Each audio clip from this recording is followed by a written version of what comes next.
Ouais, bah c'est un temps pour faire un top 2017 ça.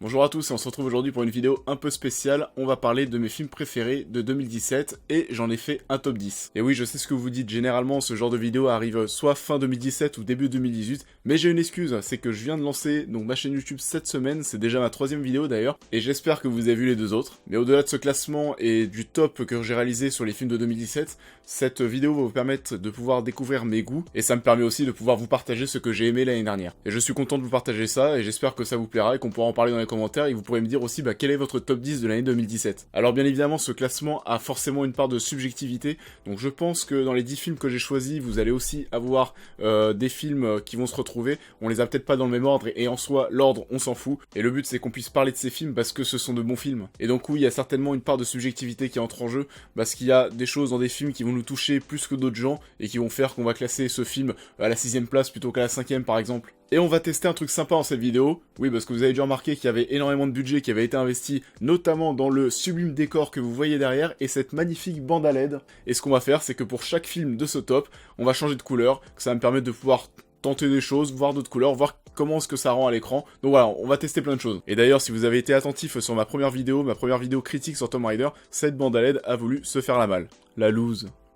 Du coup, oui, cette vidéo sort 2 mois et demi après tout le monde, donc je vais pas m'éterniser sur tous les films parce que tout a déjà été dit, mais le but de cette vidéo, comme je vous le disais, ça va être de pouvoir découvrir mes goûts et voir ce que j'ai aimé l'année dernière au cinéma. Mais avant de débuter ce top 10, quelques mentions spéciales concernant des films que j'ai aussi adoré l'année dernière, mais comme il fallait en choisir 10, ils sont pas dans le classement, et donc mention spéciale pour Wonder, Le Brio, Okja et Barry Seal.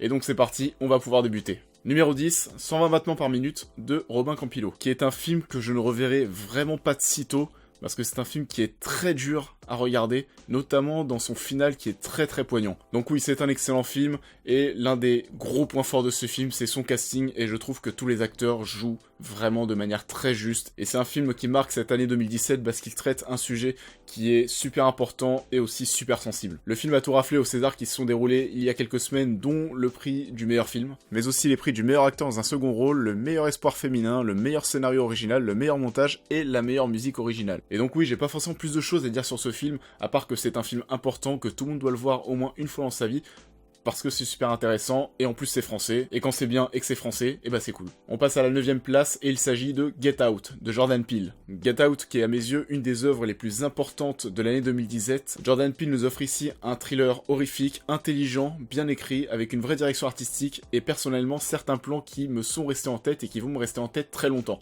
Get Out a reçu il y a quelques semaines l'Oscar du meilleur scénario original qui est totalement mérité à mes yeux, et ça me fait super plaisir pour Jordan Peele parce qu'il a vraiment écrit ce film avec son cœur, et en plus il s'agit seulement de son premier film, donc j'ai vraiment très hâte de voir ce qu'il va nous offrir par la suite. Et Get Out est aussi l'un des films les plus rentables de l'année dernière, avec 255 millions de recettes pour 5 millions de budget, dont 176 millions rien que sur le territoire américain, et c'est un chiffre qui est super important, qui a dû d'ailleurs booster Marvel Studios dans ses ambitions pour Black Panther, qui a déjà explosé le milliard de recettes. Et Black Panther qui tape le milliard de dollars, et bah c'est un truc de fou quand même. Et donc oui, je parle argent, et on parlera assez souvent d'argent sur cette chaîne, non pas parce que j'ai envie de balancer des chiffres comme ça, mais parce que ce sont des critères qui vont être très importants pour le cinéma et l'avenir du cinéma dans sa globalité. Et pourquoi? Parce que le succès ou le non-succès d'un film va avoir une influence sur les films qui vont arriver les années suivantes. Et donc sur l'histoire du cinéma en général, et je trouve ça intéressant de pouvoir analyser ça. Exemple tout con, Avengers en 2012 sort et tape 1,5 milliard de recettes, et devient le 3e plus gros succès de l'histoire du cinéma. Et depuis, on a au cinéma chaque année 6 ou 7 films de super-héros. Et en plus de ça, de nombreux autres studios essayent de lancer à leur tour un univers partagé aussi grand que le MCU, le Marvel Cinematic Universe de Marvel Studios Disney, avec bien sûr Warner et son DC Extended Universe avec les super-héros DC Comics, et son Monsterverse pour l'instant emmené par Godzilla et King Kong. On a aussi Universal et son Dark Universe qui bat déjà de l'aile depuis le premier film La Momie, ou encore Sony avec son Spider-Verse qui propose des films dans l'univers de Spider-Man, mais sans Spider-Man. Pour revenir à Get Out, si vous aimez le cinéma d'horreur plus intelligent que ce qu'on a l'habitude de nous proposer, eh ben je vous invite vraiment à voir ce film si ce n'est pas déjà fait. Et je vois dans le reflet de mon écran que mes cheveux c'est n'importe quoi, donc désolé. Numéro 8, Logan, de James Mangold. Alors oui, à mes yeux, Logan est clairement le meilleur film de super-héros proposé en 2017. Et au passage, j'ai aussi beaucoup aimé Wonder Woman, sauf dans son acte final. Et quel plaisir d'avoir retrouvé Jackman sortir les griffes une dernière fois pour ce film qui lui rend un super hommage, je trouve. Et donc oui, Jackman, c'est quand même 17 ans passés en Wolverine répartis sur 7 films, et oui, cet acteur va forcément marquer ce personnage à tout jamais. On peut féliciter bien évidemment toute l'équipe qu'il y a eu derrière le film, et le parti pris d'avoir sorti le film en rated R, ce qui lui donne un côté bien plus sombre et mature, et au final ça colle quand même parfaitement au personnage de Wolverine. Et donc oui, merci Hugh Jackman, merci d'avoir joué ce rôle avec passion durant toutes ces années, et je suis très content que ce mec aujourd'hui retrouve une vie normale, où il a plus besoin d'aller à la salle en permanence pour jouer ce rôle. Et on sent bien qu'il n'en pouvait plus, c'est simple, depuis qu'il n'est plus Wolverine, il passe son temps à bouffer des pizzas. Et donc oui, je suis très content que Hugh Jackman ait laissé tomber ce costume et qu'on puisse le retrouver dans d'autres films désormais, et je vous conseille, je sais pas si vous l'aurez encore en salle, mais The Greatest Showman qui est sorti en début d'année, et ça me fait énormément plaisir de le voir chanter, danser, sourire, et on sent que le mec kiffe quoi. On va passer au numéro 7, et bah tiens, encore un film français. Au revoir là-haut, d'Albert Dupontel. La première chose qu'on peut dire sur ce film, bien évidemment, c'est qu'il est extrêmement bien réalisé. Albert Dupontel nous offre une œuvre très maîtrisée avec une vraie direction artistique, une mise en scène incroyable, un film qui a beaucoup d'ambition, et je me demande encore comment Dupontel arrive à choper autant de budget pour nous offrir ce moment. Et c'est assez rare de voir ce genre de film débarquer dans le paysage cinématographique français. Donc oui, il faut voir ce film. Et on retrouve aussi dans ce film Nahuel Pérez Biscayar qu'on a aussi vu dans 120 battements par minute et qui a chopé il y a quelques semaines le César du meilleur espoir masculin et c'est très mérité. Donc oui, si vous n'avez pas vu le film, faites l'effort de le voir et je suis très content que ce film ait réalisé 2 millions d'entrées en France, il a eu vraiment un super succès et ça me fait très plaisir. Et je suis en train de me rendre compte que j'ai oublié de changer de couleur de LED à chaque fois, donc on va commencer maintenant. À la 6ème place, Dunkerque, de Christopher Nolan. Voilà, je vais laisser ça là, comme ça... on n'oubliera plus. Alors Dunkerque. Dunkerque, c'est certainement mon choix le plus objectif de tout ce top, parce que j'ai pas passé un moment exceptionnel devant Dunkerque, mais je dois reconnaître que niveau réalisation et techniquement, que ce soit au niveau du montage sonore, du montage tout court, techniquement le film est dingue, et c'est certainement la meilleure réalisation de Christopher Nolan aujourd'hui. Et ça m'embête un petit peu que ce soit Guillermo del Toro qui ait chopé l'Oscar du meilleur réalisateur avec La Forme de l'eau, parce que je trouve que cette année, Christopher Nolan le méritait. Et j'apprécie aussi énormément le fait que Nolan cherche à éviter à tout prix les effets numériques, les effets spéciaux, les CGI, tout ça. Et pour Dunkerque, encore une fois, Nolan a essayé encore une fois d'éviter au maximum les effets spéciaux et il a vraiment loué donc toute cette flotte de bateaux pour éviter de les reproduire numériquement. Et bien sûr, ça rend le film bien plus authentique. Et le mec a aussi attaché des caméras IMAX aux ailes des avions. Et ça aussi c'est pas mal. Donc oui, il y a énormément d'autres films de Christopher Nolan qui m'ont plus plu que Dunkerque, mais Dunkerque restera quand même un gros souvenir de cette année 2017, notamment comme je le disais pour sa réalisation, son mixage sonore, son montage, le fait que Nolan s'amuse encore une fois à jouer avec le temps. Et oui, je suis déçu qu'il ait pas chopé son Oscar, mais je suis quand même très content que le film ait réussi à récupérer 3 statuettes aux derniers Oscars. Parce que c'est mérité, tout simplement. Numéro 5, Mother, de Darren Aronofsky. On n'oublie pas... Voilà. Alors Mother, c'est un film qui m'a totalement laissé en PLS à la sortie de la salle. Et c'est un film qui a énormément divisé, et en soi, est-ce que c'est vraiment une mauvaise chose? Parce qu'un film qui divise, c'est souvent un film qui a une identité très prononcée, et qui va beaucoup faire parler par la suite, et c'est le cas de Mother. J'aime le fait que le film soit très flou dans ce qu'il va raconter, ça permet aux gens d'avoir différentes théories sur le film, différents points de vue, de créer du débat, et en soi, c'est ce qui rend cette œuvre très intéressante, en tout cas à mes yeux. Et ça permet aussi de pouvoir faire survivre le film au-delà de sa diffusion en salle, parce qu'en soi, Mother, on va quand même beaucoup en parler, je pense. On revient sur Christopher Nolan et le plan final d'Inception qui est devenu culte. Et ce film qui nous a fait nous poser beaucoup de questions et émettre beaucoup de théories, eh bien on en parle encore aujourd'hui et on en parlera certainement toujours du coup. Et au-delà de ça, Mother est surtout une des œuvres les plus éprouvantes de cette année 2017. C'est simple, le final, il est super long, ça dure 30 minutes, ça parle dans tous les sens, c'est un truc de fou. Et ça me permet de faire un lien avec Ghostland qui est actuellement au cinéma, que je vous invite à aller voir, et j'en parle dans ma précédente vidéo, et qui m'a rappelé Mother par certains moments. Enfin voilà, oui, Mother a divisé, on peut ne pas aimer aller au cinéma pour avoir une réflexion sur ce que souhaite nous raconter l'auteur, mais il n'empêche que Mother est une sacrée expérience en salle, et j'espère que vous avez eu la chance d'aller le voir l'année dernière. On va passer au numéro 4, et lui aussi, il a beaucoup divisé. Numéro 4, Blade Runner 2049 de Denis Villeneuve. Et alors lui, il a bien divisé aussi, hein.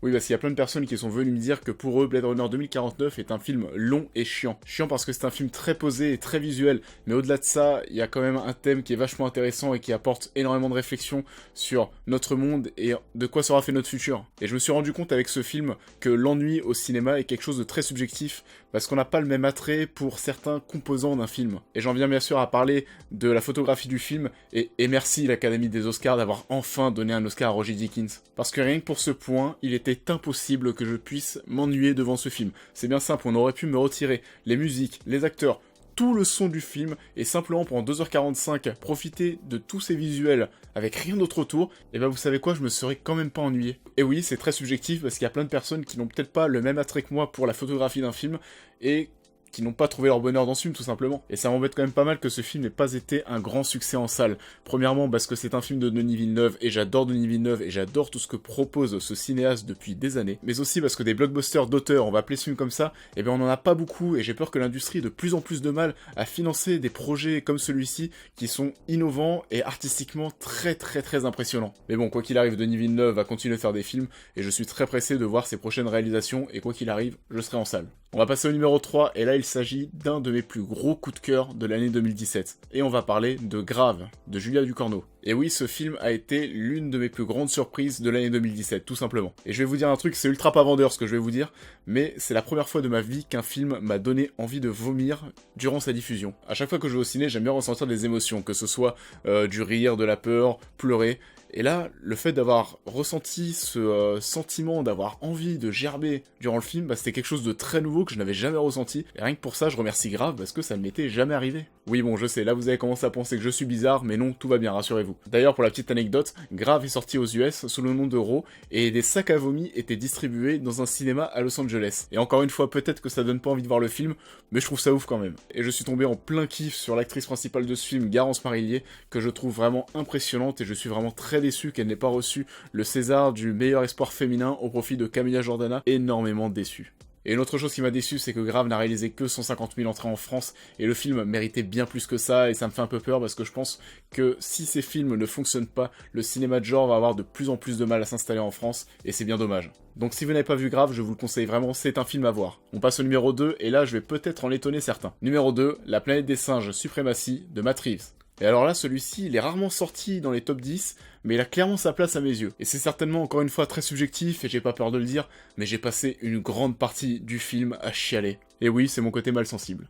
Et pourquoi? Eh ben parce que c'est la fin d'une trilogie de très grande qualité, c'est certainement la meilleure trilogie depuis la trilogie Dark Knight de Christopher Nolan, et les singes sont vraiment super touchants tout au long de la saga, quoi. Le deuxième et le troisième opus qui sont réalisés par Matt Reeves sont vraiment d'une très grande qualité et ont une justesse d'écriture qui est juste exceptionnelle pour des blockbusters. Le film fait souvent écho à notre société et nous permet de nous poser des questions sur l'humanité. Qu'est-ce qu'un être humain? Est-ce qu'un être humain est vraiment humain? On peut le voir dans cette fameuse scène où les singes, avec l'aide de cette petite fille, aident César à survivre durant la nuit en transférant de la nourriture. Une scène absolument touchante et superbement mise en scène, notamment grâce à la musique. Et oui, au final, qui sont les plus humains? Les singes ou les humains? Les musiques jouées au piano sont sublimes, Woody Harrelson en méchant est très convaincant, et je ne parle même pas des effets spéciaux qui font partie de ce qui s'est fait de mieux au cinéma, et je suis assez déçu à vrai dire que l'Oscar des meilleurs effets spéciaux cette année ait été remis à Blade Runner 2049 parce qu'à mes yeux, La planète des singes le méritait vraiment. Et je peux avoir l'habitude d'aller voir un film au cinéma plusieurs fois, ça m'arrive assez régulièrement. Mais alors pour celui-ci, je m'étais vraiment promis de pas le faire, parce que j'avais vraiment vécu une expérience assez unique durant la première projection, et j'avais pas envie d'aller le voir une seconde fois, et que ma seconde expérience puisse remplacer la première. Je voulais vraiment que le visionnage de ce film en salle puisse rester unique. Et encore une fois, c'est très subjectif. Et c'est un film qui est aussi dur à regarder, avec une ambiance assez pesante, et on peut remercier Matrice d'avoir ajouté un petit singe qui sert à apporter de l'humour au film, et chaque petite touche d'humour représente une vraie bouffée d'oxygène pour le spectateur, et ça faisait quand même du bien. Donc oui, gros coup de cœur pour ce film, gros coup de cœur pour cette trilogie. Et maintenant on passe à la première place. Et oui, bien évidemment, je n'en ai pas du tout parlé dans cette vidéo, je pense qu'il n'y aura pas de surprise, on va bien sûr parler de La La Land de Damien Chazelle. Et absolument tout a déjà été dit sur ce film, mais je suis tombé vraiment littéralement amoureux de ce film, de manière abusive même. J'ai vu le film 7 fois en un an, dont 5 fois au cinéma, donc oui, il n'y a pas de doute, je suis amoureux de ce film. J'aime la réalisation et la capacité de ces hommes, Damien Chazelle, à nous proposer des plans innovants, des mises en scène innovantes, et tous ces plans séquences durant les parties chantées, et il a 32 ans et il a donné une leçon de cinéma à vraiment pas mal de monde, je pense. A commencer par la scène d'intro sur l'autoroute et ces 4-5 minutes de faux plans séquences qui m'ont fait comprendre dès le début du film que j'allais avoir affaire à une œuvre de grande envergure. Et ça a été le cas, bien évidemment. Et mince, qu'est-ce que c'est bien filmé. On est dans un cinéma qui est en constante recherche de perfection, que ce soit dans les tenues des acteurs, dans les couleurs du film, dans les musiques, dans la mise en scène, dans les plans séquences durant toutes les parties chantées. Et la fin est aussi très poignante et permet aussi de délivrer plusieurs messages. J'ai parlé du film avec pas mal de monde, et certaines personnes ont compris la fin différemment d'autres gens. Je pense que je pourrais parler de ce film pendant des heures, ce sera peut-être d'ailleurs l'occasion que j'en fasse une vidéo un jour. Donc voilà, on en reparlera peut-être ensemble un jour de ce film, mais en attendant, merci Damien Chazelle, merci La La Land, merci la vie. Et voilà, c'est enfin fini, je pense que la vidéo va être bien plus longue que prévu. L'année 2017 a été globalement une très bonne année au cinéma, et surtout une très bonne année pour le cinéma français, je trouve, et je m'étonne moi-même de retrouver dans mon top 10 3 films français, et ça me fait très plaisir. Et cette année 2018 démarre aussi super bien, et si je pouvais vous faire un petit top 3 dans le désordre, je mettrais en avant La Forme de l'eau, Moi, Tonya et Ghostland. Et vous savez quoi, ces 3 films sont encore en salle actuellement, donc n'hésitez pas, allez-y. Dites-moi ce que vous avez pensé de mon top 10 dans les commentaires, vous pouvez même mettre votre top 10, ça m'intéressera de pouvoir en parler aussi avec vous. Et ça m'a fait très plaisir d'avoir pu partager avec vous les films qui m'ont fait plaisir l'année dernière. Donc j'espère que cette vidéo vous plaira, je vous invite à liker la vidéo, à la partager, à la commenter et à vous abonner à la chaîne. C'est un super lancement pour l'instant, il y a pas mal de gens qui s'abonnent, ça me fait très plaisir, j'espère que ça va continuer. Et encore une fois, on se retrouve très vite, bye. Oh merde, mercredi c'est Pacific Rim.